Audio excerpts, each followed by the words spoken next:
Charlotte के अंदर generative part of amalgamation इसका नंबर में क्या था, ट्रांसफर एंट्री। इसमें दो टाइप के सम रहेंगे, एक जनरेटिव पूछेगा समटाइम्स, एक बोलता है लेजर काउंट। कल जो ट्रांसफर सॉर्टकट किया हम लोगों को सब ट्रांसफर वही ये भी है, अभी जनरेटरी के लिए और वो है लेजर पोस्टिंग के लिए डायरेक्ट। तो जनरेटरी in the old form books, old book में भी कल ट्रांसफर वाले का चार्ट में सामने रहो, क्या कहते हैं फिक्स 50 से असेट्स,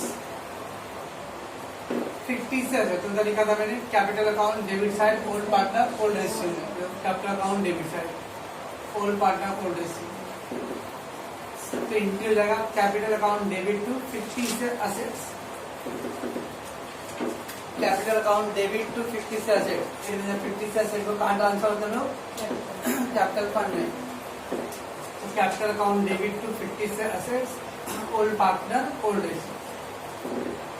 देन मैं लिखा था कैश के बारे में, कैश अगर एक टेकन रहेगा तो रियलाइजेशन डेबिट बोला था, not taken to separate account. Cash taken तो रियलाइजेशन डेबिट हुआ है, रियलाइजेशन तो कैश है। और अगर not taken, cash not taken तो सबको जनरेट नहीं करना, क्योंकि वो सेपरेट अकाउंट में आएगा कैश में से। इफ कैश टेकन तो रियलाइजेशन डेबिट था, तो रियलाइजेशन तो कैश हुआ। अब कैश नॉट टेकन होता था, cash not taken got no generate, उसका जनरेट नहीं करना। टेकन हुआ रहेगा तो realisation to cash, not taken रहेगा तो सबको एंट्री नहीं करते। क्यों नहीं करते, वो जब सम कराओ बताऊंगा। क्योंकि हम लोग क्या करते हैं, कैश बैंक का सेपरेट अकाउंट आते हैं, कैश बैंक सेपरेट अकाउंट। क्या लिखा था कैश बैंक सेपरेट अकाउंट में डेबिट साइड ऐसा लिखा था ना। जब सेपरेट कैश बैंक अकाउंट आता तो उसमें ऐसा लिखना पड़ेगा, टू बैलेंस ब्रोक डाउन, ऐसा लिखा ओपनिंग बैलेंस। और ओपनिंग बैलेंस को एंट्री है, इसलिए एंट्री नहीं लिखेंगे। जब कैश में नॉट टेकन रहेगा तब हम सेपरेट कैश में अकाउंट ड्रॉ करेंगे, उसके डेबिट साइड के टू बैलेंस ब्रोक डाउन। ये है opening balance, and opening balance का जनरेटिंग नहीं करती है। इसलिए अगर कैश टेकन हुआ रहेगा तो realisation to cash bank, not taken रहेगा तो कैश बैंक के लिए कोई जनरेटिंग नहीं करना। उसके बाद था करंट अकाउंट है ना, करंट अकाउंट डेबिट बैलेंस। तो करंट अकाउंट आते हैं capital account debit side, current account capital account debit side, capital account debit to current account. Then the rest of all assets whether taken और not taken. मैंने वो entry ज्यादा बढ़ाने कम करने के चक्कर में मैंने कंबाइन कर दिया हूँ। ऑल असेट टेकन और not taken, realisation account debit shortcut में एंट्री बोलना है तो realisation account debit to assets, realisation account debit to assets ही है, तो रियलाइजेशन टू असेट्स शॉर्टकट में ऐड करेंगे। जब हम लोग पोस्टिंग करेंगे तो जो भी असेट दिया रहेगा, और मशीन दिया है तो रियलाइजेशन टू मशीनरी, डेटर दिया है रियलाइजेशन टू डेटर, स्टॉक दिया है तो रियलाइजेशन टू स्टॉक, जो भी असेट दिया है सब डिटेल लिखेंगे। अभी बाहर करने के लिए बोल सकते हो realisation account debit to assets. तो कैश अगर टेकन रहेगा और बाकी सब असेट टेकन और नॉट टेकन रहेगा तो इसका एंट्री था realisation account debit to cash account to assets account. Cash assets का जो भी डिटेल दिया रहेगा सब लिखेंगे, मशीन फर्नीचर स्टॉक बिल्डिंग जो भी रहेगा, और asset you have to write. तो realisation account debit to cash account, कभी ये कैश का लिखेंगे तो कैश टेकन रहेगा तो, एंड बाकी सारे असेट वेदर टेकन और नॉट टेकन ऑलवेज लिखना है। ये हो गया पूरा आपका 4 असेट 3 एंट्री असेट साइड का हुआ। तो पहला 50 से asset, capital account debit to 50 से asset, old partner old ratio. फिर इसमें 2 पॉइंट है, कैश टेकन रहेगा तो realisation to cash bank, cash not taken है no entry. Then all asset taken और नॉट टेकन बोला है, realisation to all assets, realisation to all assets. अब ऑल असेट्स का डिटेल लिखेंगे हम लोग बाद में। करंट अकाउंट दिया है डेबिट साइड में तो capital account debit to current account. Okay, ये इतना हो गया पहले आपका असेट साइड का। अब लायबिलिटी साइड में क्या किया था, पहला कैपिटल आई थिंक किया था, ना, capital capital account credit side. अब जब हम लोग कैपिटल अकाउंट बनाएंगे ना ऐसा कैपिटल अकाउंट, तो उसके क्रेडिट साइड लिखते हैं by balance broke down. Partner का कैपिटल बनाते हैं, कैपिटल अकाउंट लिखते हैं। तो अगेन बाय, जैसे टू बैलेंस ब्रोक डाउन का एंट्री नहीं होता तो ऐसे ही बाय बैलेंस ब्रोक डाउन का भी एंट्री नहीं होता है, क्योंकि ये भी ओपनिंग बैलेंस है। Cash not taken and capital account, ये दो का entry but no journal entry. Cash not taken and capital account, ये दो का जर्नल एंट्री नहीं करना है, बाकी सबका करना है। तो सब में जो भी कैपिटल अकाउंट दिया रहेगा और कैश नॉट टेकन रहेगा, इसको हम लोग लेजर में कैसे लिखते हैं, टू बैलेंस ब्रोक डाउन या बाय बैलेंस ब्रोक डाउन। ये ओपनिंग बैलेंस है and opening and closing balance का कोई एंट्री नहीं होता है। कैश नॉट टेकन और कैपिटल अकाउंट, दो ऐसे आइटम है जिसका एंट्री नहीं करेंगे। देन क्या था रिजर्व। रिजर्व क्या था, कैपिटल अकाउंट में क्रेडिट साइड में डिस्ट्रीब्यूट करते हैं, capital account credit side, capital account credit side. तो reserve account debit to capital account, reserve account debit to capital account, old partner old receive. उसके बाद था आउटसाइड लायबिलिटी, टेकन और not taken. और मैंने एक्चुअली वो असेट साइड में RDD को भी बाद में से एडजस्ट किया था। आरडीडी क्या लिखा था उसको, realisation credit, RDD realisation account credit side है। तो आउटसाइड लायबिलिटी टेकन और नॉट टेकन और आरडीडी भी, आरडीडी अकाउंट डेबिट, और ये सब क्या है पूरा लायबिलिटी है। तो शॉर्टकट में क्या पढ़ेंगे, RDD account debit, liability account debit to realisation account, RDD account debit, liability का लायबिलिटी पूरा detail, creditor, bills payable, bank loan, outstanding expense, जो भी रहेगा detail, account debit to realisation account. ठीक, यहाँ तक हो गया था। एक पॉइंट उसमें नहीं लिखा था, पार्टनर लोन के वजह से लिखा था। चल, पार्टनर लोन में भी अगेन दो पॉसिबिलिटी है। अगर जिसमें दिया रहेगा कि पार्टनर लोन का पेमेंट करना है, या नहीं दिया रहेगा लेकिन सब में कैश अवेलेबल है, अवेलेबल है मतलब कैश है, partner loan account debit to cash account, cash bank account. If cash available in the old form, old book के अंदर कैश अवेलेबल है, यानी cash not taken by the new form है। अगर नया फॉर्म ने पूरा कैश लेके चला गया था ना कैश, और जब कैश नया फॉर्म पूरा लेके जा रहा था, ओल्ड फॉर्म के बाद कैश नहीं है, जब ओल्ड फॉर्म में कैश नहीं तो कैसे पे करेगा, लेकिन उधर जाएगा कि कैश नहीं लिया है न्यू फॉर्म ने, नॉट टेकन, तो partner loan account debit to cash. यहाँ पे चार्ट में लिख दो, that is cash not taken by new form, that is cash not taken by the new form. New form में कैश नहीं take किया है। जब नए फॉर्म में कैश टेक नहीं किया रहेगा, कैश किसके पास रहेगा, ओल्ड फॉर्म के पास रहेगा। जब रहेगा तो पे कर सकता है। तो partner loan account debit to cash. अगर मान लो कैश नहीं है, न्यू फॉर्म में कैश लेके चला गया, ओल्ड फॉर्म का कुछ भी कैश नहीं, तो पेमेंट नहीं कर सकता है।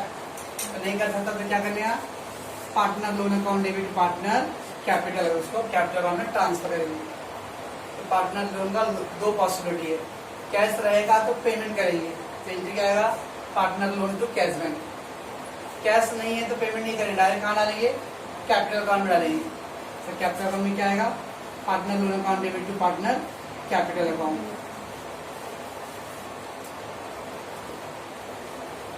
Partner loan, partner loan if no cash, cash नहीं है in old book, in old book transfer to capital account credit side.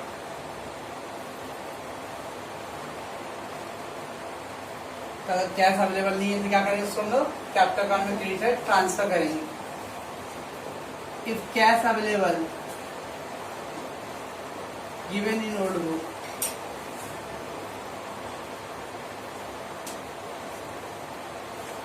और if cash not taken by new form. Then payment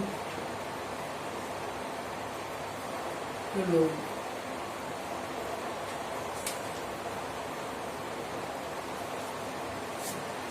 logic है, old book में पैसे रहेगा तो payment करेगा, नहीं रहेगा तो कैपिटल अकाउंट में डालेगा. No cash in the old book, old book में कोई कैश नहीं है बचा हुआ है तो उसको सीधे कैपिटल अकाउंट में डाल दो. पैसे नहीं तो देगा क्या, तो कैपिटल अकाउंट में डाल दो. पैसे रहेंगे तो पेमेंट करेगा. पेमेंट टू पार्टनर लोन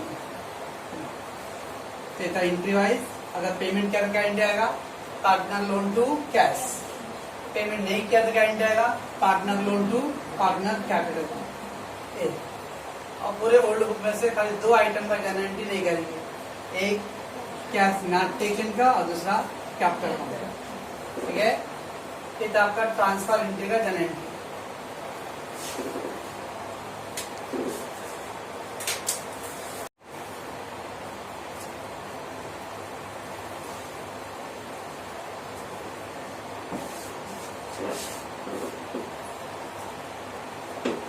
इसके पहले जो भी एंट्री था वो ट्रांसफर एंट्री था.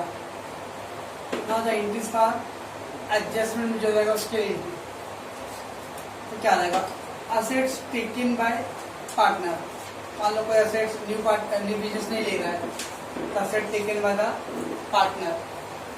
असेट टेकन बाय पार्टनर का क्या है, अब उधर दिया रिकॉर्डेड या अनरिकॉर्डेड. रिकॉर्डेड मतलब वो असेट जो ऑलरेडी बैलेंस शीट में है, और अनरिकॉर्डेड असेट मतलब कुछ ऐसे असेट जो बैलेंस शीट में नहीं दिया था पहले से, एक एडजस्टमेंट में दिया है. मान लो जो बैलेंस शीट दिया हुआ है उसमें मशीन स्टॉक बिल्डिंग है, और कोई असेट मान लो प्लांट है which is not given there, और ये प्लांट को टेक कर रहा था पार्टनर. बैलेंस शीट के अंदर जो रिकॉर्डेड आइटम टेक ओवर करने दो या फिर अनरिकॉर्डेड आइटम टेक ओवर करने दो, दोनों की एंट्री सेम है. तो asset recorded asset, recorded asset मतलब जो बैलेंस शीट के अंदर दिया हुआ है ओल्ड बैलेंस शीट में. अनरिकॉर्डेड असेट मतलब which is not given in the balance sheet. तो asset taken over partner, partner capital account debit to realisation account. Partner capital account debit to realisation account. अब partner का क्या है, receiver, debit the receiver partner capital. हमने सारा asset कहाँ पे transfer किए थे, रियलाइजेशन डेबिट साइड में किए थे. ऑल असेट कहाँ ट्रांसफर करते हैं लोग, रियलाइजेशन डेबिट. अब असेट को लेके जा रहे तो क्या करेंगे, realisation credit. Just like distribution chapter था 12th में, असेट डेबिट साइड, अब सोल्ड किया तो क्रेडिट साइड था. तो ऐसा ही है, जब असेट हम लोग ट्रांसफर करते हैं तो असेट सब रियलाइजेशन में डेबिट लिखते हैं. अब सोल्ड कर रहा हूँ या टेक ओवर कर रहा हूँ तो रियलाइजेशन क्रेडिट. तो असेट टेकन बाय पार्टनर रहेगा तो क्या करना है, partner capital account debit to realisation. या फिर दिया रहेगा asset sold, asset dispose, dispose मतलब भी सोल्ड होता है. असेट डिस्पोज या सोल्ड होता है. सोल्ड क्या आएगा, कैश आएगा. क्या जा रहा है, असेट्स, तो कैश बैक अकाउंट डेबिट. लेकिन टू असेट नहीं लिखना है क्योंकि असेट कहाँ से चला गया है, रियलाइजेशन, इसलिए रियलाइजेशन से ही जाएगा. तो asset taken by partner, partner capital to realisation. Asset sold या डिस्पोज हो रहा है तो cash bank account debit to realisation. तो दोनों में से ये दोनों केसेस में क्या आ रहा है, asset goes out realisation credit. इधर को लिखे गया पार्टनर, तो पार्टनर के कैपिटल में डालना पड़ेगा. इधर सोल्ड क्या आ रहा है, पैसे आ रहा है जिससे कैश बैक. अब ऐसे ही 2 एंट्री लायबिलिटी के इधर असेट टेकन तो क्या था, पार्टनर कैपिटल टू रियलाइजेशन. तो लायबिलिटी टेकन तो उल्टा, रियलाइजेशन टू कैपिटल उल्टा हो गया. Asset taken capital to realisation, liability taken realisation to capital. Again वही टेकन और रिकॉर्डेड. अनरिकॉर्डेड मतलब given the balance sheet, unrecorded मतलब given outside the balance sheet. Liability asset sold क्या एंट्री हुआ था, कैश बैक टू रियलाइजेशन. अब इधर liability paid, liability paid उल्टा हो गया तो realisation to cash bank. Liability paid कोई एक्सपेंस पे किया रहेगा. लायबिलिटी सेटल क्या, सेटल क्या मतलब फिर टू पेमेंट. लायबिलिटी क्लियर क्या मतलब है? मैं कर्ज लिया हूँ, मेरा क्लियर हो गया लायबिलिटी, तो क्या पे किया, तो liability settle, liability paid, liability clear, तो रियलाइजेशन टू कैश बैंक। ये दोनों का कॉम्बिनेशन है, ये दोनों का एसेट्स के लिए, ये दोनों क्या है लायबिलिटी। इसका अपोजिट हो गया, सर इसका अपोजिट क्या, ये नहीं इसका ना, ये इसका ये होगा asset taken capital to realisation, liability taken realisation to capital, asset sold cash bank to realisation, liability paid realisation to cash. फिर एक एंट्री होता है बिजनेस परचेज। बिजनेस परचेज जो न्यू फर्म क्या कर रहा है, ओल्ड फर्म को खरीद रहा है, टेक ओवर कर रहा है, उसका एंट्री होता है new firm account debit to realisation. New firm मतलब जिसने खरीदा है, परचेजर होता है ना, ओल्ड फर्म को क्या होता है लोग वेंडर, और जिन लोगों को खरीद के नया बिजनेस बन रहा है वो क्या है, न्यू कंपनी या न्यू फर्म। तो परचेज, बिजनेस परचेज का एंट्री है new firm account debit to realisation. इधर ब्रैकेट में तो अमाउंट जो लिखेंगे हम लोग पीसी का लिखेंगे अमाउंट, इसका अमाउंट जो लिखते हैं हम लोग पीसी करके, परचेज कंसिडरेशन अमाउंट।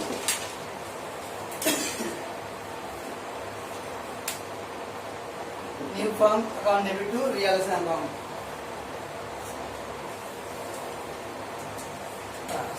अब उसके बाद है settlement of partner capital. New firm ने बिजनेस खरीद लिया, तो फ्री में पैसे दिया रहेगा किसको, पार्टनर लोग को पैसे देगा, ऐसा नहीं वो फेंक दिया रहेगा बिजनेस में। तो जब बिजनेस खरीदा रहेगा तो पहले खरीदने का एंट्री था न्यू फर्म टू रियलाइजेशन। अब खरीदने के बाद सारे पार्टनर लोग को जो भी जिसका जितना हिस्सा आता रहेगा उसको पेमेंट करेगा। Settlement of partner capital. Settlement of partner capital मतलब पार्टनर का सेटलमेंट करना, मतलब payment of PC, payment of PC by new firm. New firm क्या कर रहा है, पीसी का पेमेंट कर रहा है। कौन पे कर रहा है, न्यू फर्म। तो new firm is a giver, किसको दिया, पार्टनर लोग को दिया, तो partner capital account debit to new firm. तो सेटलमेंट ऑफ पार्टनर कैपिटल का एंट्री क्या आएगा, partner capital account debit to new firm account.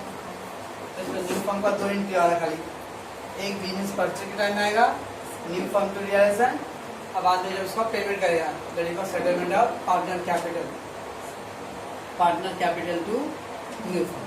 बस रियलाइजेशन अकाउंट क्लोज करेंगे तो कुछ प्रॉफिट लॉस आएगा, तो रियलाइजेशन क्लोज जब करेंगे तो कुछ प्रॉफिट लॉस होगा। प्रॉफिट का क्या एंट्री है, realisation to partner capital. Realisation close करो, उसमें प्रॉफिट हुआ तो भी क्या पार्टनर को डिवाइड करना है, लॉस हुआ तो भी पार्टनर को डिस्ट्रीब्यूट करना है। तो प्रॉफिट का एंट्री क्या आएगा, रियलाइजेशन टू पार्टनर कैपिटल। तो लॉस का एंट्री क्या आएगा, पार्टनर कैपिटल टू रियलाइजेशन। तो मैं वो एंट्री लिखा नहीं यहाँ पर, तो प्रॉफिट ऑन रियलाइजेशन एंट्री हो गया realisation to partner capital. Loss होता तो पार्टनर कैपिटल टू रियलाइजेशन। बस इतना एंट्री आपके ओल्ड बुक में। तो पहला एंट्री क्या था, सब ट्रांसफर एंट्री, और उसका ये सब एंट्री आएगा किसके थ्रू, एडजस्टमेंट के थ्रू आएगा। दीदी जी था संभालिएगा। चलो न्यू बुक में खाली 3 एंट्री करना है, और एक एंट्री क्या आएगा वो सम के हिसाब से होगा बाद में। न्यू बुक ने, न्यू फॉर्म ने क्या किया, ओल्ड बुक को खरीद लिया, ओल्ड बिजनेस को खरीदना मतलब क्या, उसके सारे एसेट्स एंड लायबिलिटी। पहला entry assets and liability taken by the new firm. New firm ने जो असेट लायबिलिटी लिया रहेगा, तो असेट्स अकाउंट डेबिट, तो एक लिखा होगा एग्री वैल्यू, इनके बीच में जो भी डील हुआ रहेगा, मशीन 1 लाख का, फर्नीचर 50,000 का, बिल्डिंग 2 लाख का, जो भी असेट्स का वैल्यू उनके बीच में डील हुआ रहेगा वो price. Assets account debit to liability account. Assets जो भी असेट लिया रहेगा वो सब असेट्स अकाउंट डेबिट, जो भी लायबिलिटी लिया रहेगा creditor, bills payable, bank loan, to assets account debit to liability account. अब बाकी का जो बैलेंस आएगा वो कैपिटल अकाउंट में, कैपिटल अकाउंट बैलेंस। मान लो मशीन लिया रहेगा तो मशीन अकाउंट डेबिट, फर्नीचर लिया रहेगा फर्नीचर अकाउंट डेबिट, कैश लिया रहेगा तो कैश अकाउंट डेबिट, डेटर लिया रहेगा तो डेटर जो भी एसेट लिया रहेगा सब क्या करेंगे डेबिट। तो मान लो लोन लिया रहेगा तो लोन अकाउंट क्रेडिट, क्रेडिटर लिया रहेगा तो क्रेडिटर अकाउंट क्रेडिट। उसके बाद दोनों फॉर्म में जो भी पार्टनर लोग रहेंगे, सपोज पहले वाले फॉर्म में 2 ए और बी पार्टनर है, दूसरे वाले में सी और डी है, 4 पार्टनर है टोटल नए वाले में। तो 2 A's capital, 2 B's capital, 2 C's capital, 2 D's, बाप रे 3 पार्टनर 6 तो 6 करना पड़ेगा। दोनों में एक ही पार्टनर सोल ट्रेडर है, ए कैपिटल सी कैपिटल। इस तरह से ऑल असेट्स अकाउंट डेबिट जो भी टेक के वाला है assets account debit. To liability account all liability जो भी आएगा टू लायबिलिटी अकाउंट। आज जितने पार्टनर्स में अवेलेबल हैं तो ऑल पार्टनर लोगों का कैपिटल अकाउंट। पहला एंट्री का asset liability taken, asset account debit, to liability account and to partner capital account. Okay, then ये पूरा प्रोसीजर एक दिन में नहीं हो जाएगा। ये सब प्रोसीजर होने में जो भी उनका खर्चा वर्चा वाला ऑफिसर को अपॉइंट किया रहेगा। Expenses paid and borne by the new firm. Expenses paid and bone मतलब वो जो खर्चा है वो तो मान लो जैसे अभी इनके बीच में रिलेशन हो रहा है, मतलब डील हो रहा है, लेकिन ओल्ड वाले लोग बोल रहा है देखो जो भी आप ऑफिसर को अपॉइंट कर रहे हैं सब प्रोसीजर करने के लिए उसका खर्चा हम लोग नहीं देंगे भाई, आपको देना पड़ेगा। न्यू फर्म बोलता है ठीक है मैं मंजूर मैं देता हूँ, यानी वो खर्चे का बर्डन किस पे जा रहा है, न्यू फर्म पे जा रहा है बर्डन। तो expensive paid and bone, bone मतलब उसका बर्डन किस पे, मतलब उसका बोझ किस पे, उस खर्चे का न्यू फर्म के ऊपर जा रहा है।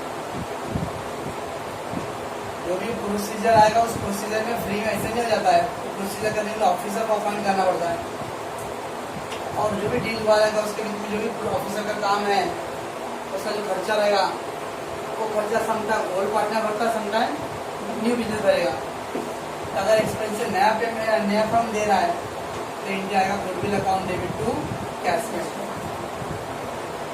Expensive paid and borne by the new firm, खर्चा कौन पे कर रहा है, न्यू फर्म, इसके न्यू बुक में एंट्री आएगा। अगर खर्चा ओल्ड फर्म में पे किया था तो ओल्ड बुक एंट्री भरेगा, जो पेमेंट करेगा एंट्री उसके बुक में आएगा। उधर को लिखा रहूंगा ओल्ड बुक वाले में लायबिलिटी पेड एक्सपेंस पेड लिखा हुआ, लायबिलिटी पेड एक्सपेंस पेड है कहीं पे एंट्री। एडजस्टमेंट वाले एंट्री का सेकंड लास्ट रहेगा लायबिलिटी टेकन बाय पार्टनर, फिर बाद उसके नीचे लिखा लायबिलिटी और expense paid realisation to cash bank. तो अगर liability sorry expenses old company ने पे किया रहेगा तो रियलाइजेशन टू कैश बैंक हुआ, लेकिन अगर एक्सपेंसेस न्यू फर्म ने पे किया रहेगा तो goodwill to cash bank. Expenses new firm pay कर रहा है goodwill to cash bank, expenses old firm pay कर रहा है तो रियलाइजेशन टू कैश बैंक होगा। बाद में इस गुडविल को अगर राइट ऑफ करना रहेगा, गुडविल राइट ऑफ कैंसिल करना है, राइट ऑफ मतलब कैंसिल, गुडविल को कैंसिल करना है। ऑल पार्टनर क्या होगा, ऑल पार्टनर मान लो इसके 2 था इसके 2 यानी 4 पार्टनर थे। All partner capital account debit, A's capital account, B capital account, C capital account, D capital account, जितने पार्टनर रहेंगे all partner capital account debit to goodwill account in new register, क्योंकि all partner जो सारे new register में आएंगे तो all partner capital account debit to goodwill. कभी कभी क्या होता है कैपिटल को एडजस्ट करने बोलता है न्यू रजिस्टर, जैसे 12 में था एडमिशन ऑफ पार्टनर, तो एडमिशन ऑफ पार्टनर में कैपिटल को एडजस्ट करना होता था, वैसे इसमें भी रहेगा कैपिटल को एडजस्ट करने बोलेगा। कैसे एडजस्ट कर देखेंगे बाद में समझ लो। तो एडजस्ट करने के बाद then prepare the capital, capital को हम प्रिपेयर करो और कैपिटल को एडजस्ट करेंगे जो भी है। कैपिटल का बाद में डिफरेंस आने वाला है, तो डिफरेंस समटाइम बोलेगा कैसे में कैश में एडजस्ट करो, समटाइम बोला रहेगा करंट अकाउंट में एडजस्ट करो, समटाइम बोला रहेगा लोन अकाउंट में एडजस्ट करो, और समटाइम कुछ भी नहीं बोला रहेगा तो किसमें एडजस्ट करेंगे, कैश में। Cash, current account, loan account में कुछ भी मेंशन नहीं तो किसमें एडजस्ट करना है, तो कैश में एडजस्ट करना है। बस इतना डन एंट्री है ओल्ड बुक और न्यू बुक, इतना कंट्रोल रहेगा तो ये चैप्टर होता है, अदरवाइज नहीं।